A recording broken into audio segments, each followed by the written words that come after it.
xulka kubadda cagta Faransiiska ayaa ku weheli doona finalka koobka kubadda cagta dunida 18 bishan xulka hore u soo gudbay ee Argentina. Ciyaar xalay dhacday oo u dhaxaysay wadamada reer Yurub iyo kan Afrika iyo sidoo kale Carabta meteliyay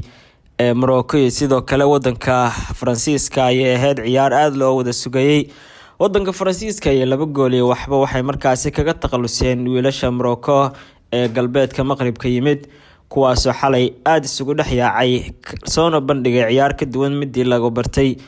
waxaana Faransiiska u suurto gashay in ay iyagu ka dhaliyaan Morocco oo hore xul oo gool kaga soo dhali waayay in badan shabaqadooda soo ilaashaday 4 daqiiqo un Hernandez ayaana shabaqa taabtay oo markaasi u dhuuntay shabaqa uu guardiyaha ka yahay ninka lagu magacaabo Yassine Bano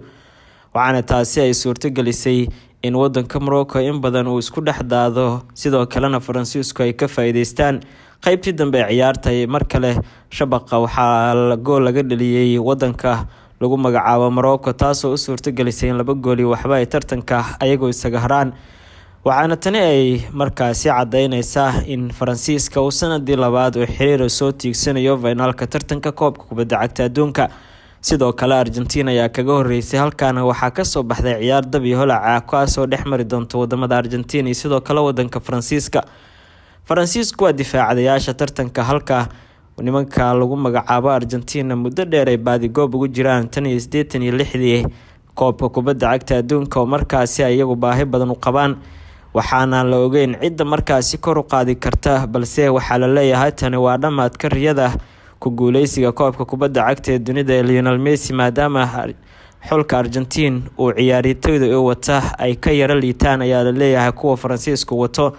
Faransiiska ayaa wata ciyaartooy dab iyo holac kuwaas oo laga yaabo inay dardaraan wiilasha Argentinianka walow Argentina laftirkeedu ay dadaal badan halkan ku soo gaartay oo iyadoo xulal waaweyn ay soo dishay halka Faransiiskuna oo xulka Ingiriiska ugu adkaa wadooyinku soo maray walow xal Morocco laftirkeedu aan la dhayalsan karin balse waxay ahayd kulan ay Morocco isku dhaxdaadsaneed oo aan lahayn khibradii iyo markaasi ciyaartii looga bartay kulamadii hore la soo daawaday ee Spain iyo Portugiiska ay ku soo dileen